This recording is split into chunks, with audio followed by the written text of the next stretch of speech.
안녕하십니까. 인생대학의 문을 열어주신 우리 시청자 여러분. 오늘도 귀한 발걸음 해주셔서 정말 감사합니다. 자, 오늘 제가 들고 온 이야기는요. 듣고 나면 가슴이 철렁 내려앉으실지도 모릅니다. 아니, 어쩌면 세상에 어떻게 이럴 수가 있나 싶어 피가 거꾸로 솟구치실지도 모르겠어요. 하지만 이건 우리 주변 누군가의 실화이고 어쩌면 미래의 우리 모습이 될 수도 있는 아주 뼈아픈 교훈입니다. 여러분, 강남 아파트가 뭡니까? 요즘 세상에 그건 단순한 콘크리트 덩어리가 아니잖아요. 그건 누군가에게는 평생의 훈장이고 누군가에게는 노후를 지켜줄 마지막 성벽이며 자식들에게는 눈독 들이는 황금 거위 아닙니까? 서울 한복판, 그 금싸라기 땅에 내 집 한 칸 마련하기 위해 우리 시니어분들 얼마나 독하게 사셨습니까?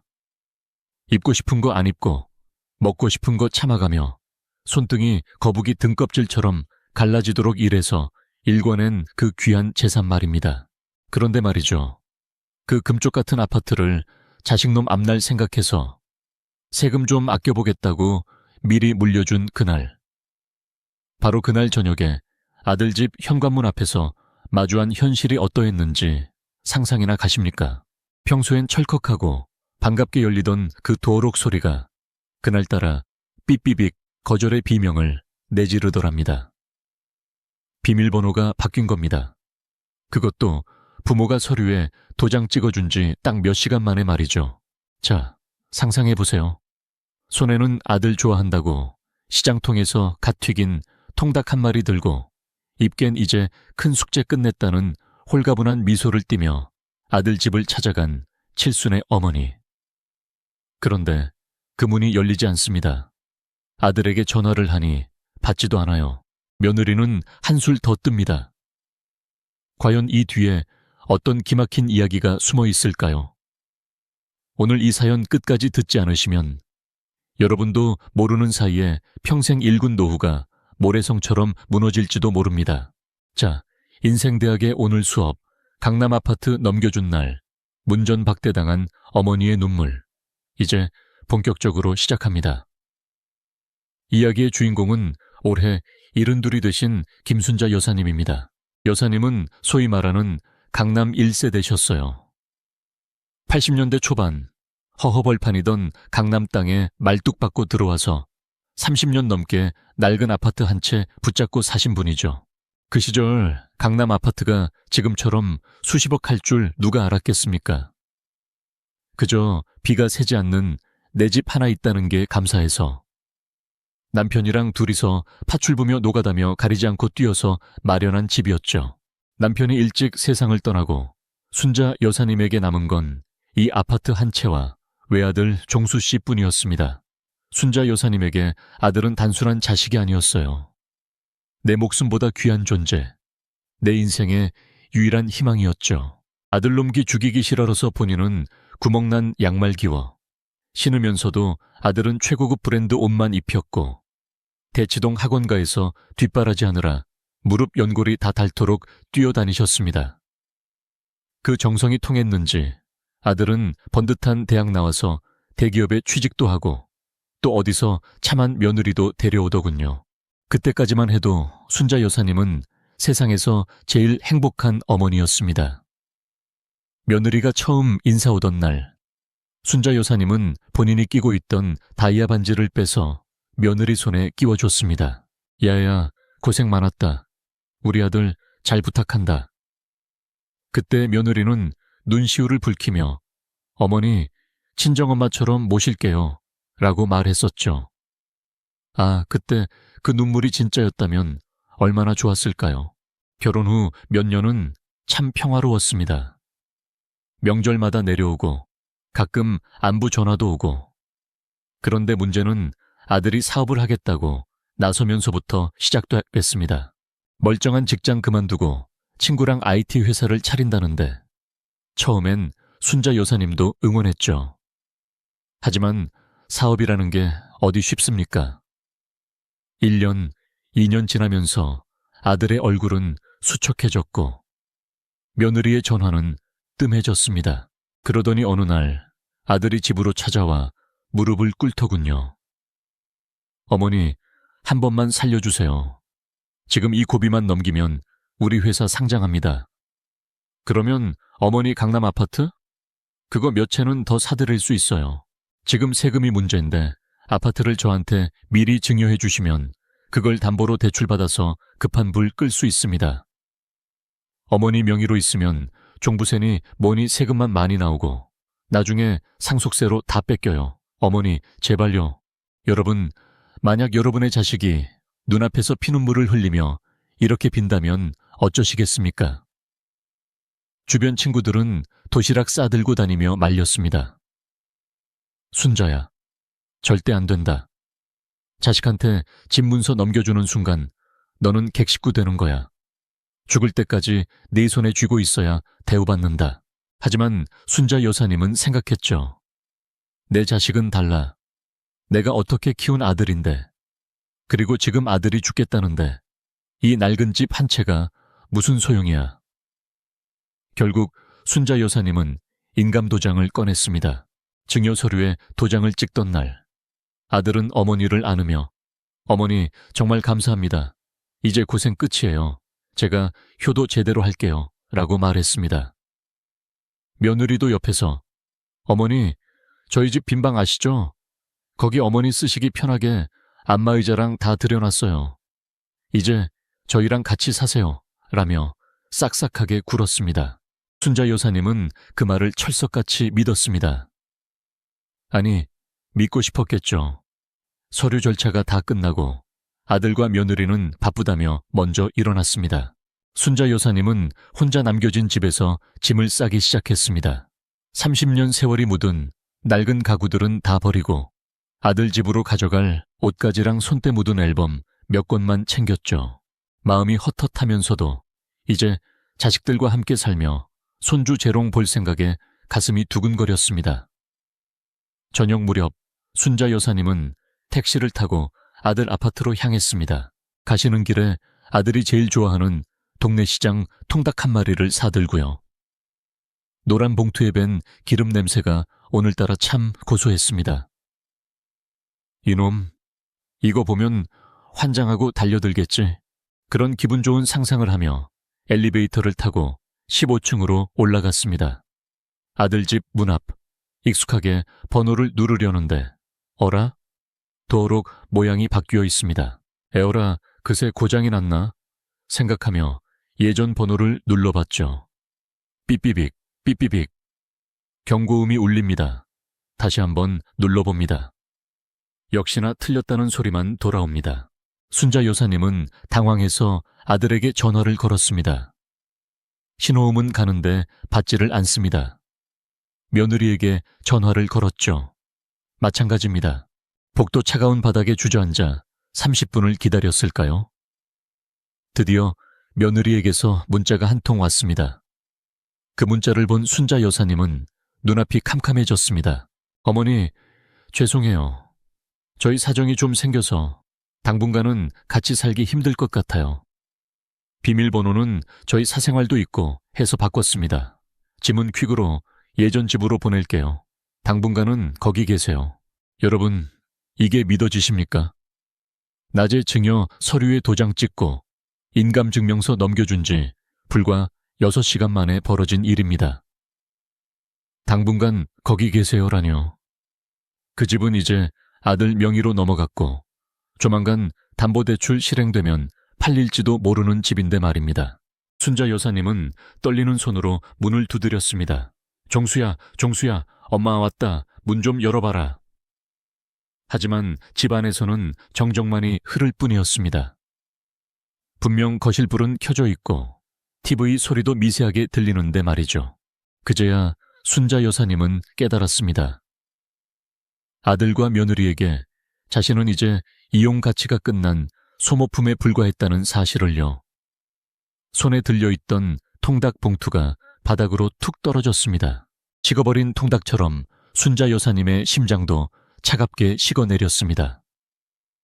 강남 아파트 한 채면 내 노후는 탄탄대로일 줄 알았는데 그 아파트가 오히려 나를 길바닥으로 내모는 독이 될 줄이야. 누가 알았겠습니까? 순자 여사님은 그 밤 갈 곳이 없었습니다. 예전 집으로 돌아가려 해도 이미 짐을 다 빼버린 빈집이고 열쇠도 없습니다. 결국 찜질방으로 향했습니다. 뜨거운 가마솥 방에 누워있는데 눈물이 멈추지 않더랍니다. 옆에서 코골며 자는 사람들 틈에서 내가 왜 이렇게 살았나? 내 인생 어디서부터 잘못된 건가 싶은 생각에 가슴을 쥐어뜯었죠. 스탈링그라드 전투보다 더 치열하게 살아온 강남 아파트 쟁탈전에서 최종 승자인 줄 알았는데 결국 자식이라는 적군에게 성문을 통째로 열어주고 포로가 된 꼴입니다. 서울로 치면 청계천 개천 수준도 안 되는 그 얄팍한 효심을 믿었던 본인이 원망스러웠습니다. 다음 날 순자 여사님은 정신을 차리고 다시 아들을 찾아갔습니다. 이번엔 집이 아니라 아들의 회사로 갔죠. 하지만 회사 직원은 대표님 외근 중이십니다 라는 말만 되풀이했습니다. 일주일을 찾아갔지만 아들의 그림자도 볼 수 없었습니다. 그러다 결국 변호사를 찾아갔습니다. 선생님, 제가 자식한테 준 아파트 다시 찾아올 수 있을까요? 변호사는 고개를 가로저었습니다. 어머니, 증여는 이미 완료되었습니다. 자식이 부모를 부양하지 않는다는 조건부 증여 계약서를 쓰지 않으셨다면 이미 넘어간 재산을 되찾아오는 건 하늘의 별 따기입니다. 우리나라 법이 그래요. 부모의 사랑은 무한하지만 법은 냉정합니다. 그 말을 듣고 순자 여사님은 법원 앞에서 한참을 통곡했습니다. 내가 내 자식을 고소해야 한단 말이냐, 아니면 이대로 굶어 죽어야 한단 말이냐. 여러분, 정말 어처구니가 없지 않습니까? 내 돈 주고 산 내 집인데 자식한테 줬다는 이유만으로 내 집에서 쫓겨나야 하는 이 현실이요. 이 사연이 유튜브와 각종 커뮤니티에 퍼지자 사람들은 분노했습니다. 요즘 자식들 무섭다. 절대 미리 주지 마라. 강남 아파트가 아니라 독사과였네 라며 말이죠. 하지만 정작 순자 여사님은 이제 화도 나지 않는다고 하십니다. 그저 가슴속에 커다란 구멍이 뚫린 것 같다고 하세요. 자, 여기서 우리는 아주 중요한 질문을 던져야 합니다. 만약 여러분이라면 어떠셨겠습니까? 자식이 사업 실패로 자살하겠다고 죽는 소리를 하는데 끝까지 집 문서를 움켜쥐고 계실 수 있겠습니까? 아니면 순자 여사님처럼 그래, 내 자식인데 설마 하고 도장을 찍어주셨겠습니까? 참 어려운 문제입니다. 부모니까요. 부모니까 자식의 고통을 외면할 수가 없는 겁니다. 하지만 여러분, 명심하십시오. 노후의 재산은 단순한 돈이 아닙니다. 그건 여러분의 존엄성입니다. 자식에게 재산을 물려주는 순간 여러분의 권위는 사라집니다. 슬프지만 이게 현실입니다. 곳간에서 인심난다는 말, 틀린 거 하나 없습니다. 내 수중에 돈이 있어야 자식도 오고 손주도 오는 법입니다. 자식의 효도는 부모의 지갑 두께에 비례한다는 말, 비참하지만 뼈 때리는 진실 아닙니까? 순자 여사님은 결국 작은 월세방으로 거처를 옮기셨습니다. 강남 아파트 주인이 하루아침에 달동네 월세방 신세가 된 겁니다. 아들은 가끔 연락해서 어머니, 사업 좀 풀리면 모실게요 라는 빈말만 남기고 끊는다고 합니다. 며느리는 아예 번호를 차단했고요. 이제 순자 여사님은 동네 복지관에서 배급하는 식사로 끼니를 때우며 하루하루를 버티고 계십니다. 여러분, 이 이야기가 남의 일 같으신가요? 아닙니다. 지금 이 순간에도 수많은 부모님이 자식이니까 라는 이유로 자신의 생명줄을 자식에게 넘겨주고 있습니다. 그리고 그 결과는 순자 여사님과 크게 다르지 않은 경우가 허다합니다. 자, 이제부터가 본 게임입니다. 그럼 우리는 어떻게 해야 할까요? 어떻게 해야 내 노후를 지키면서도 자식과의 관계를 유지할 수 있을까요? 전문가들은 입을 모아 말합니다. 효도 계약서를 쓰라고요. 내가 이 집을 주는 대신 너는 매달 얼마의 생활비를 지급하고 일주일에 몇 번 이상 방문해야 한다. 이를 어길 시 증여를 취소한다. 는 내용을 공증받으라는 겁니다. 아이고, 가족끼리 어떻게 그런 걸 써? 라고 말씀하시는 분들 계시죠? 바로 그 마음 때문에 순자 여사님이 찜질방을 전전하게 된 겁니다. 법은 감정이 없습니다. 서류만 믿을 뿐이죠. 자식을 믿지 못해서 쓰는 게 아닙니다. 자식이 혹여나 나쁜 마음을 먹지 않도록 방패를 만들어주는 겁니다. 또 하나, 절대 올인하지 마세요. 내 재산의 70%는 죽을 때까지 내가 쥐고 있어야 합니다. 자식이 아무리 급하다고 해도 내 노후 자금을 털어서 도와주는 건 자식과 나 모두를 망치는 길입니다. 자식은 스스로 일어서는 법을 배워야 하고 부모는 자식에게 짐이 되지 않는 법을 준비해야 합니다. 오늘 순자 여사님의 사연을 들으며 여러분은 어떤 생각을 하셨나요? 정말 어처구니 없다며 혀를 차셨나요?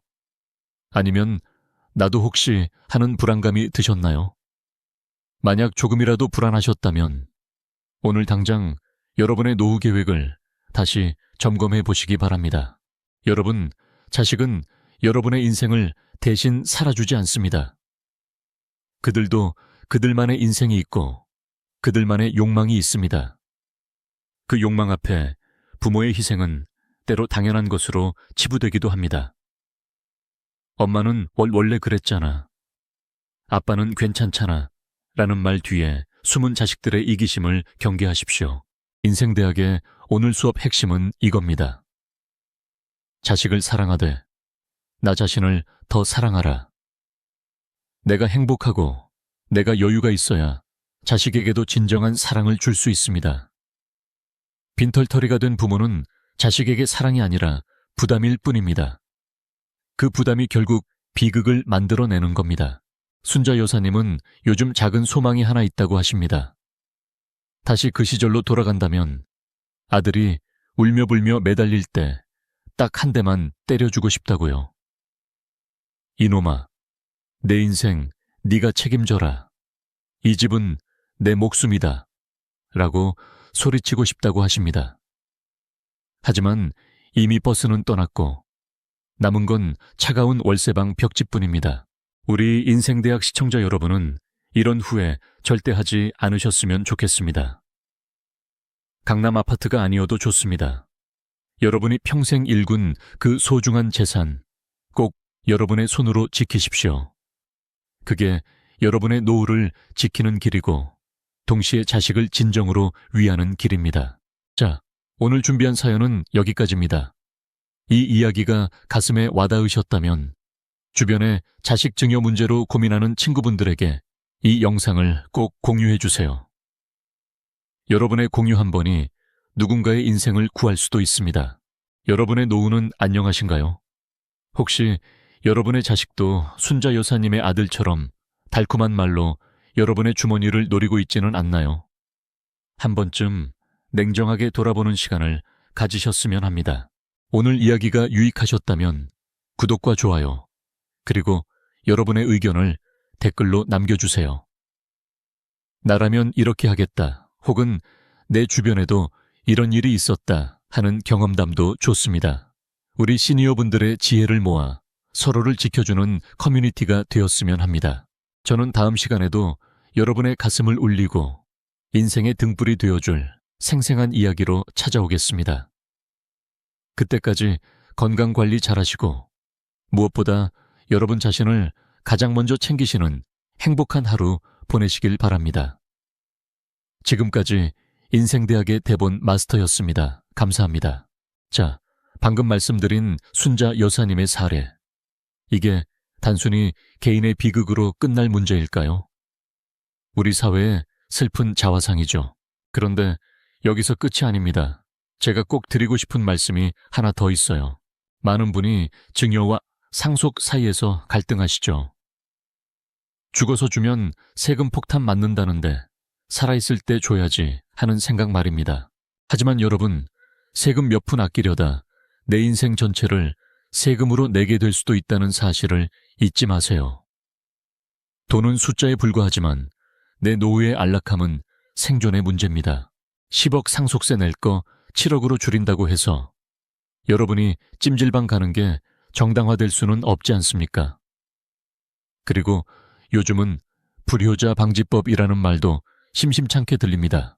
하지만 법 이전의 신뢰의 문제입니다.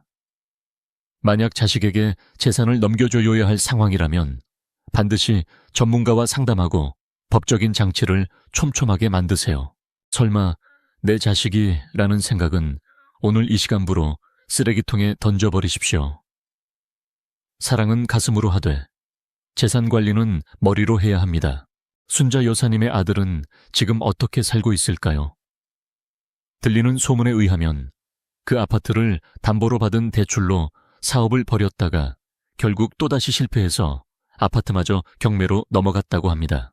부모의 피눈물이 섞인 재산은 절대 복으로 돌아오지 않는 법이죠. 며느리와는 이혼 위기라고 하네요. 결국 부모를 배신하고 얻은 재산이 그 가정을 행복하게 만들어주지 못한 겁니다. 이게 바로 인과응보 아니겠습니까? 하지만 아들이 망했다고 해서 순자 여사님의 아파트가 돌아오지는 않습니다. 이미 남의 손에 넘어간 지 오래니까요. 이게 바로 우리가 미리 조심해야 하는 이유입니다. 결과가 뻔히 보이는 길을 자식이라는 이름의 안개에 가려져 걷지 마시길 바랍니다. 여러분의 인생은 여러분의 것입니다. 자식의 인생은 자식의 것이고요. 자식이 성인이 된 순간부터 여러분의 책임은 끝난 겁니다. 이제부터는 오롯이 여러분의 행복만을 생각하세요. 맛있는 거 드시고 좋은 곳 여행 다니시고 친구들과 즐겁게 사세요. 그게 자식에게 줄 수 있는 가장 큰 유산입니다. 부모가 건강하고 활기차게 사는 모습이야말로 자식들에게는 가장 큰 안도감을 주니까요. 자, 이제 정말 마무리하겠습니다. 오늘 순자 여사님의 눈물이 여러분에게는 예방주사가 되었길 바랍니다. 마음이 약해질 때마다 오늘 이 이야기를 떠올려 보세요. 도로 앞에서 차갑게 거절당하던 그 어머니의 뒷모습을요. 그리고 여러분의 손에 쥐어진 집 문서를 한 번 더 꽉 쥐어보십시오. 그게 여러분을 지켜줄 유일한 요새입니다. 오늘도 긴 시간 함께해 주셔서 감사합니다. 여러분의 노후가 강남 아파트보다 더 빛나고 단단해지기를 진심으로 응원합니다. 지금까지 인생대학이었습니다. 다음에 더 깊이 있는 이야기로 뵙겠습니다. 안녕히 계십시오.